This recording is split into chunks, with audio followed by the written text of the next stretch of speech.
Hello traders, trading ಕನ್ನಡಗೆ ನಿಮ್ಮೆಲ್ಲರಿಗೂ ಸ್ವಾಗತ. ಇವತ್ತು ತುಂಬಾನೇ ಇಂಪಾರ್ಟೆಂಟ್ ಆಗಿರೋ ಟಾಪಿಕ್ ನಾವು ಡಿಸ್ಕಸ್ ಮಾಡ್ಲಿಕ್ಕಿದ್ದೇವೆ. ತುಂಬಾ ಜನ ಇವತ್ತು ಈ ದೊಡ್ಡ ಬಿಗ್ ಬೇರಿಶ್ ಕ್ಯಾಂಡಲ್ ನ ನೋಡ್ಬಿಟ್ಟು ಇವತ್ತು ಟ್ರೆಂಡಿಂಗ್ ಸೈಡ್ ಅಲ್ಲಿ ಮಾರ್ಕೆಟ್ ಮೂವ್ ಆಗ್ಬೋದು ಅಂತ ಅನ್ಕೊಂಡಿದ್ರು. ಸೊ ಈ ವಿಡಿಯೋದಲ್ಲಿ ನಾನು ಯಾವಾಗ ಮಾರ್ಕೆಟ್ ಈ ರೀತಿಯ ಒಂದು ಬಿಗ್ ಕ್ಯಾಂಡಲ್ ಆದಾಗ ಟ್ರೆಂಡಿಂಗ್ ಇರುತ್ತೆ ಅಂಡ್ ಯಾವಾಗ ಅದು ಟ್ರೆಂಡಿಂಗ್ ಇರಲ್ಲ ಅನ್ನೋದನ್ನ ನಾವು ಡಿಸ್ಕಸ್ ಮಾಡೋಣ. ಸೊ ದಟ್ ನಿಮ್ಗೊಂದು ಕ್ಲಿಯರ್ ಕಟ್ ಐಡಿಯಾ ಸಿಗುತ್ತೆ. ಯಾಕೆಂದ್ರೆ ತುಂಬಾ ಜನ ಇವತ್ತು ಈ ಲೋ ಬ್ರೇಕ್ ಆದಾಗ ತುಂಬಾ ಜನ ಎಂಟ್ರಿ ಪಡೆದಿರಬಹುದು, ಅಥವಾ ಬೇರಿಶ್ ಕ್ಯಾಂಡಲ್ ಆದಾಗ ಇಲ್ಲಿಂದ ಮತ್ತೆ ಫಾಲ್ ಆಗುತ್ತೆ ಅಂತ ತುಂಬಾ ಜನ ಎಂಟ್ರಿನ ಪಡೆದಿರಬಹುದು.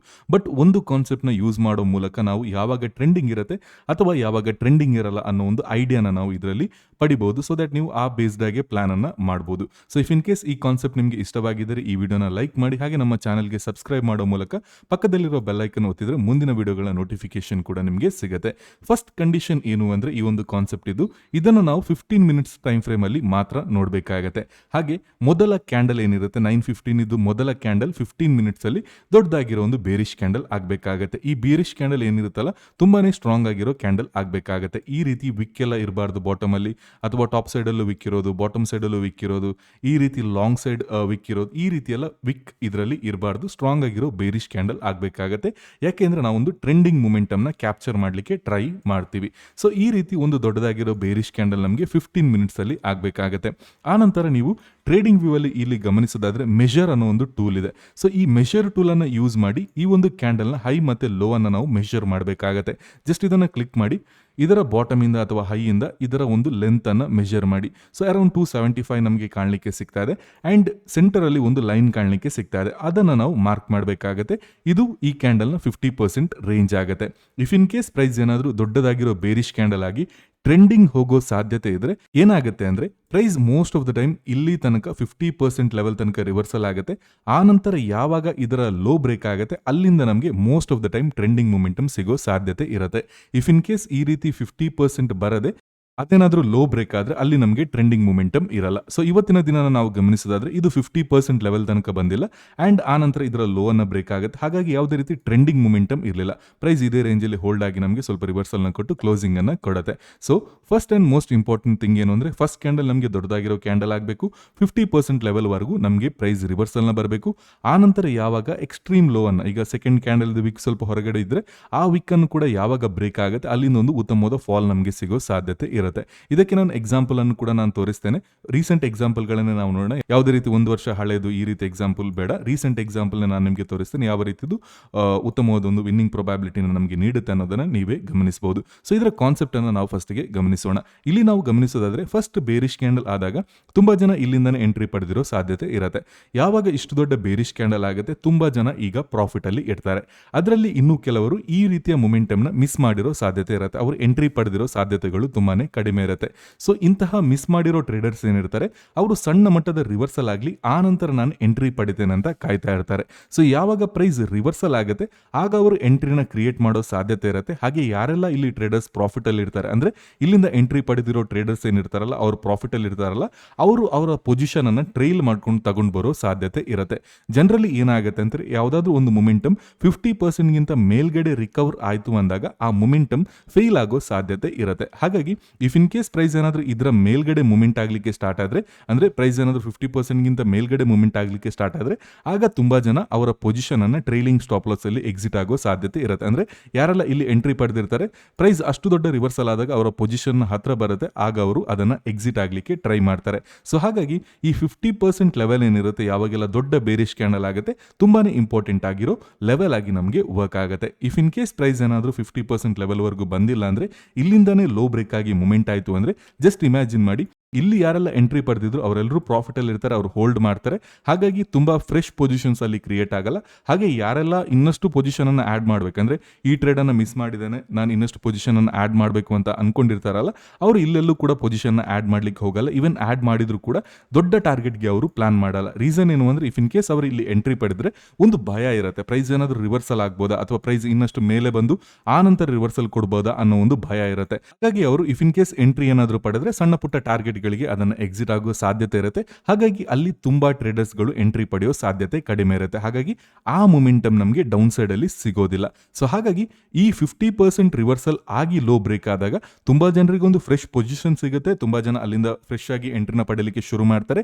ಅಲ್ಲಿ ಅವರಿಗೆ ಹೊಸ ಸ್ಟಾಪ್ ಲಾಸ್ ಸಿಗುತ್ತೆ. ಇದರ ಮೇಲ್ಗಡೆ ಸ್ಟಾಪ್ ಲಾಸ್ ಇಡಬಹುದು. ಸೊ ದಟ್ ಅವರಿಗೆ ಒಂದು ಮೊಮೆಂಟಮ್ ಕ್ಯಾಪ್ಚರ್ ಮಾಡಲಿಕ್ಕೆ ಈಸಿ ಆಗುತ್ತೆ. ಸೊ ಇದು ಇದರ ಕಾನ್ಸೆಪ್ಟ್ ಆಗುತ್ತೆ. ನಾವು ಕೆಲವೊಂದು ಎಕ್ಸಾಂಪಲ್ ಗಳನ್ನ ನೋಡೋಣ, ಯಾವ ರೀತಿ ನಾವು ಈ ಕಾನ್ಸೆಪ್ಟ್ ಮೂಲಕ ಟ್ರೆಂಡಿಂಗ್ ಮೊಮೆಂಟಮ್ ನ ಕ್ಯಾಪ್ಚರ್ ಮಾಡಬಹುದು ಅನ್ನೋದನ್ನ ರೀಸೆಂಟ್ ಎಕ್ಸಾಂಪಲ್ ಅಲ್ಲೇ ನಾವು ಗಮನಿಸೋಣ.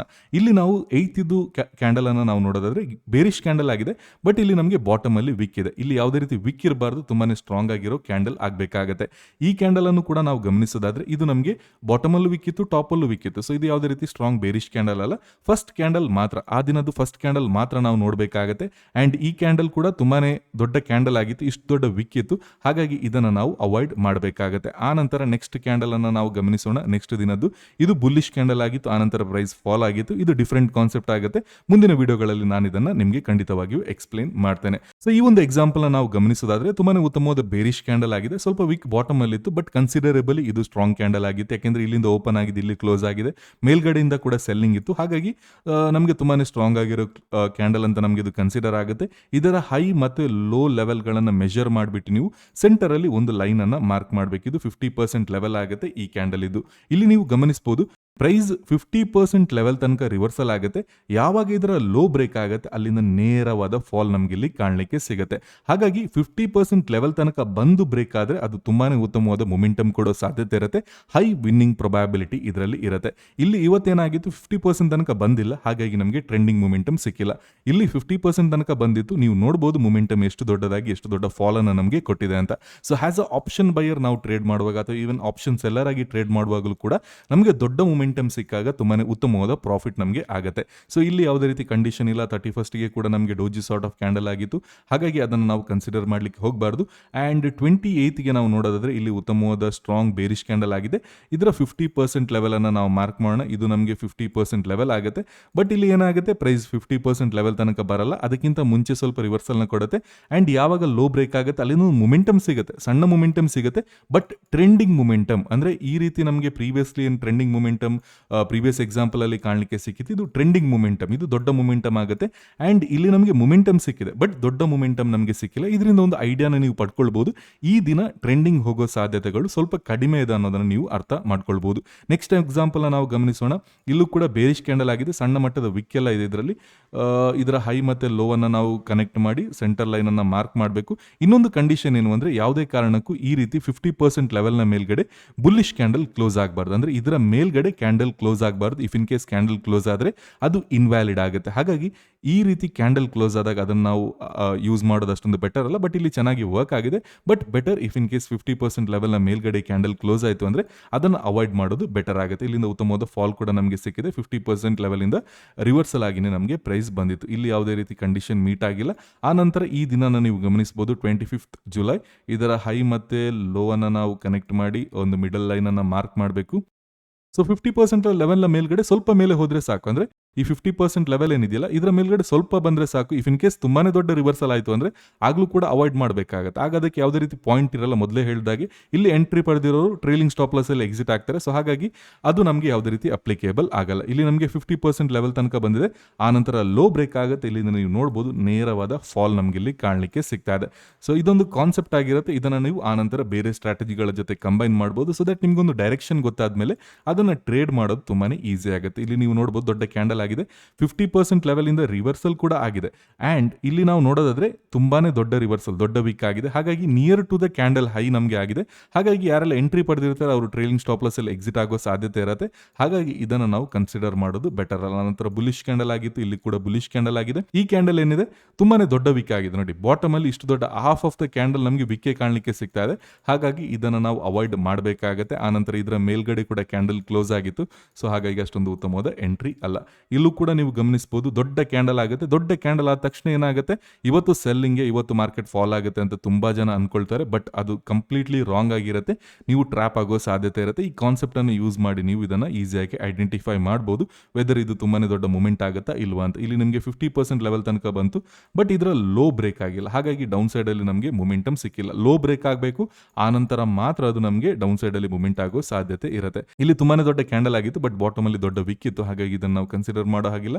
ಇದು ಡೋಜಿ, ಇಲ್ಲಿ ಬುಲ್ಲಿಶ್ ಕ್ಯಾಂಡಲ್, ಇದು ಕೂಡ ಬುಲ್ಲಿಶ್ ಕ್ಯಾಂಡಲ್, ಇದು ಕೂಡ ಬುಲ್ಲಿಶ್ ಕ್ಯಾಂಡಲ್, ಇದು ಕೂಡ ಬುಲ್ಲಿಶ್ ಕ್ಯಾಂಡಲ್ ಆಗುತ್ತೆ. ಇಲ್ಲಿ ನೋಡಿ ತುಂಬಾನೇ ದೊಡ್ಡ ಕ್ಯಾಂಡಲ್ ಆಗುತ್ತೆ. ಡೋಜಿ ಸಾರ್ಟ್ ಆಫ್ ಕ್ಯಾಂಡಲ್ ಅಂತಾನೆ ಹೇಳ್ಬೋದು. ಎರಡು ಸೈಡ್ ಅಲ್ಲೂ ವಿಕ್ ಇದೆ, ಬಟ್ 50% ಲೆವೆಲ್ ತನಕ ಬಂದಿಲ್ಲ. ಒಂದು ಮೊಮೆಂಟಮ್ ಓಪನಿಂಗ್ ಅಲ್ಲಿ ಸಿಗುತ್ತೆ. ಸೊ ಈ ಮೊಮೆಂಟಮ್ ನ ಕ್ಯಾಪ್ಚರ್ ಮಾಡಿ ಇಫ್ ಇನ್ ಕೇಸ್ ಏನಾದರೂ ಸಪೋರ್ಟ್ ಇದ್ರೆ ಅಲ್ಲಿ ನಾವು ಎಕ್ಸಿಟ್ ನ ಕಾಣಬೇಕು. ಇಲ್ಲಿ ನಾವು ದೊಡ್ಡ ಟಾರ್ಗೆಟ್ ಗಳಿಗೆ ಯಾವತ್ತೂ ಕೂಡ ಪ್ಲಾನ್ ಮಾಡಲಿಕ್ಕೆ ಹೋಗಬಾರ್ದು ಇಫ್ ಇನ್ ಕೇಸ್ ಈ ರೀತಿ ಏನಾದರೂ ಆದ್ರೆ. ಇಲ್ಲಿ ದೊಡ್ಡ ಕ್ಯಾಂಡಲ್ ಆಗುತ್ತೆ, ಬಟ್ 50% ನ ಮೇಲ್ಗಡೆ ನಮಗೆ ರಿವರ್ಸಲ್ ನ ಕೊಟ್ಟಿದೆ. ಅಂಡ್ ಇಲ್ಲಿ ನೀವು ಗಮನಿಸಬಹುದು ಬೇರಿಶ್ ಕ್ಯಾಂಡಲ್ ಆಗಿದೆ, ದೊಡ್ಡ ಕ್ಯಾಂಡಲ್ ಆಗಿದೆ. ಅಂಡ್ 50% ಲೆವೆಲ್ ಇಂದಾನೆ ನಮಗೆ ರಿವರ್ಸಲ್ ಕೊಟ್ಟಿದೆ. ಬಟ್ ಇದರ ಲೋ ಏನಿದೆಯಲ್ಲ ಅಷ್ಟೊಂದು ಸ್ಟ್ರಾಂಗ್ ಆಗಿ ಬ್ರೇಕ್ ಆಗಿಲ್ಲ. ಹಾಗೆ ಪ್ರೀವಿಯಸ್ ಡೇ ಹೈ ಎಲ್ಲ ಇದ್ದ ಕಾರಣ ಇದು ನಮಗೆ ಫೇಲ್ಯೂರ್ ನ ಕೊಟ್ಟಿದೆ. ಪ್ರೀವಿಯಸ್ ಸಪೋರ್ಟ್ ಅನ್ನು ಕೂಡ ನಾವು ಗಮನಿಸಬೇಕು. ಇಲ್ಲಿ ನೋಡಿ, ಇಲ್ಲೂ ಕೂಡ ನೀವು ನೋಡಬಹುದು ತುಂಬಾನೇ ದೊಡ್ಡ ಕ್ಯಾಂಡಲ್ ಆಗಿದೆ. ತುಂಬಾ ಜನ ಏನ್ ಅನ್ಕೊಳ್ತಾರೆ ಇದು ಟ್ರೆಂಡಿಂಗ್ ಮೊಮೆಂಟಮ್, ದೊಡ್ಡ ಫಾಲ್ ಆಗುತ್ತೆ ಅಂತ. ಬಟ್ 50% ಲೆವೆಲ್ ರೀಚ್ ಆಗಿದೆ, ಇದು ಲೋ ಬ್ರೇಕ್ ಆಗಿತ್ತು. ಹಾಗಾಗಿ ಇದು ಯಾವುದೇ ರೀತಿ ಉತ್ತಮವಾದ ಎಂಟ್ರಿ ಅಲ್ಲ. ಹಾಗೆ 50% ನ ಮೇಲ್ಗಡೆ ಇದು ಕ್ಲೋಸ್ ಆಗಿತ್ತು. ಹಾಗಾಗಿ ಇದು ನಮಗೆ ಯಾವುದೇ ರೀತಿ ಟ್ರೆಂಡಿಂಗ್ ಮೊಮೆಂಟಮ್ ಡೌನ್ ಸೈಡ್ ಅಲ್ಲಿ ಕೊಡಲ್ಲ. ಆನಂತರ ಇದು ಡೋಜಿ ಆಗುತ್ತೆ. ಆನಂತರ ಇದು ಕೂಡ ತುಂಬಾನೇ ದೊಡ್ಡ ಕ್ಯಾಂಡಲ್ ಆಗುತ್ತೆ. ಇಲ್ಲಿ ನೋಡಿ 50% ಲೆವೆಲ್ವರೆಗೂ ನಮಗೆ ರಿವರ್ಸಲ್ನ ಕೊಟ್ಟಿತ್ತು, ಬಟ್ ಇದರ ಲೋ ಬ್ರೇಕ್ ಆಗಿಲ್ಲ. ಇಲ್ಲಿ ಲೋ ಬ್ರೇಕ್ ಆಗಿಲ್ಲ ಅಂದರೆ ಡೌನ್ ಸೈಡಲ್ಲಿ ನಮಗೆ ಮೊಮೆಂಟಮ್ ಸಿಗಲ್ಲ. ಲೋ ಬ್ರೇಕ್ ಆಗಬೇಕು, ಅದು ತುಂಬಾ ಇಂಪಾರ್ಟೆಂಟ್ ಆಗುತ್ತೆ. ಇದು ತುಂಬಾ ದೊಡ್ಡ ಕ್ಯಾಂಡಲ್ ಆಗುತ್ತೆ, ವಿಕ್ಕಿತ್ತು. ಹಾಗಾಗಿ ಅದನ್ನು ನಾವು ಕನ್ಸಿಡರ್ ಮಾಡೋದು ಬೆಟರ್ ಅಲ್ಲ. ಇಲ್ಲೂ ಕೂಡ ನೀವು ನೋಡ್ಬೋದು ತುಂಬ ದೊಡ್ಡ ಕ್ಯಾಂಡಲ್ ಆಗುತ್ತೆ. ಐ ಗೆಸ್ ತುಂಬ ಜನ ಇದರಿಂದ ಟ್ರ್ಯಾಪ್ ಆಗಿರೋ ಸಾಧ್ಯತೆ ಇರುತ್ತೆ, ಇವತ್ತು ದೊಡ್ಡ ಮೊಮೆಂಟಮ್ ಸಿಗುತ್ತೆ ಅಂತ. ಬಟ್ ಈ ರೀತಿ ಇದ್ದಾಗ ನೀವು ನೋಡ್ಬೋದು 50% ರೀಚ್ ಆಗಿಲ್ಲ, ಆನಂತರ ಲೋ ಬ್ರೇಕ್ ಆಗುತ್ತೆ, ಸಣ್ಣ ಮೊಮೆಂಟಮ್ ಕೊಡುತ್ತೆ, ಆನಂತರ ನಮಗೆ ಇದೇ ರೇಂಜಲ್ಲಿ ಪ್ರೈಸ್ ಹೋಲ್ಡ್ ಆಗಿ ರಿವರ್ಸಲ್ನ ಕೊಡುತ್ತೆ. ಸೊ ಇಲ್ಲೂ ಕೂಡ ನಾವು ನೋಡೋದಾದ್ರೆ ದೊಡ್ಡ ಕ್ಯಾಂಡಲ್ ಆಗಿದೆ. ಇದರ 50% ಲೆವೆಲ್ ಅನ್ನು ನಾವು ಮಾರ್ಕ್ ಮಾಡೋಣ. ಇದು ನಮಗೆ 50% ಕ್ಯಾಂಡಲ್ ಆಗುತ್ತೆ, 50%. ಸೊ ಎಕ್ಸಾಕ್ಟ್ಲಿ 50% ಲೆವೆಲ್ವರೆಗೂ ಬರುತ್ತೆ. ಆನಂತರ ಯಾವಾಗ ಈ ಸೆಕೆಂಡ್ ಕ್ಯಾಂಡಲ್ನ ಲೋ ಬ್ರೇಕ್ ಆಗುತ್ತೆ, ಅಲ್ಲಿಂದ ನೇರವಾದ ಫಾಲ್ ನಮಗೆ ಇಲ್ಲಿ ಕಾಣಲಿಕ್ಕೆ ಸಿಗುತ್ತೆ. ನೀವು ನೋಡ್ಬೋದು ಯಾವ ರೀತಿ ಉತ್ತಮವಾದ ಫಾಲ್ ನಮಗೆ ಕಾಣಲಿಕ್ಕೆ ಸಿಕ್ಕಿತ್ತು ಆ ದಿನ ಅಂತ. ಸೊ ಟ್ರೆಂಡಿಂಗ್ ಡೇಸ್ ಏನಿರುತ್ತಲ್ಲ, ವಾರಕ್ಕೆ ಒಂದೆರಡು ದಿನ ನಮಗೆ ಟ್ರೆಂಡಿಂಗ್ ಡೇ ಸಿಗುತ್ತೆ. ಜಾಸ್ತಿ ಏನು ಟ್ರೆಂಡಿಂಗ್ ಡೇ ಸಿಗಲ್ಲ. ಬಟ್ ಟ್ರೆಂಡಿಂಗ್ ಡೇ ಸಿಕ್ಕಾಗ ಅದರಲ್ಲಿ ನಾವು ಉತ್ತಮವಾದ ಲಾಭನ ಮಾಡ್ಬೋದು. ಬಟ್ ಟ್ರೆಂಡಿಂಗ್ ಡೇನ ಐಡೆಂಟಿಫೈ ಮಾಡೋದು ತುಂಬಾ ಇಂಪಾರ್ಟೆಂಟ್ ಆಗಿದೆ. ಆದಷ್ಟು ಟ್ರೆಂಡಿಂಗ್ ಡೇ ಅಲ್ಲದ ದಿನಗಳಲ್ಲಿ ತುಂಬ ಜನ ಟ್ರ್ಯಾಪ್ ಆಗೋ ಸಾಧ್ಯತೆ ಇರುತ್ತೆ. ಐ ಗೆಸ್ ನಿಮಗೆ ಈ ಕಾನ್ಸೆಪ್ಟ್ ಗೊತ್ತಾಗಿದೆ ಅಂತ ಅನ್ಕೊಳ್ತೀನಿ. ಇದನ್ನು ನೀವು ಬ್ಯಾಕ್ ಟೆಸ್ಟ್ ಮಾಡಿ, ಯಾವುದೇ ರೀತಿ ಡೈರೆಕ್ಟ್ಲಿ ನೀವು ಇದನ್ನು ಯೂಸ್ ಮಾಡ್ಲಿಕ್ಕೆ ಹೋಗ್ಬಿಡಿ. ಸ್ವಲ್ಪ ಚಾರ್ಟಲ್ಲಿ ಬ್ಯಾಕ್ ಟೆಸ್ಟ್ ಮಾಡಿ ನೋಡಿ. ಇನ್ನಷ್ಟು 1 ತಿಂಗಳು 2 ತಿಂಗಳದ್ದು ಚಾರ್ಟನ್ನು ನೋಡಿ, ಅದರಲ್ಲಿ ನಿಮಗೆ ಇನ್ನಷ್ಟು ಕಾನ್ಫಿಡೆನ್ಸ್ ಬರುತ್ತೆ. ಆಗ ನೀವು ಇನ್ನಷ್ಟು ಈಸಿಯಾಗಿ ಟ್ರೇಡಿಂಗ್ನ ಮಾಡ್ಬೋದು. ಐ ಹೋಪ್ ನಿಮಗೆ ಈ ಕಾನ್ಸೆಪ್ಟ್ ಇಷ್ಟ ಆಗಿದೆ ಅಂತ ಅನ್ಕೊಳ್ತೀನಿ. Thank you traders. Have a good day, have profitable week head.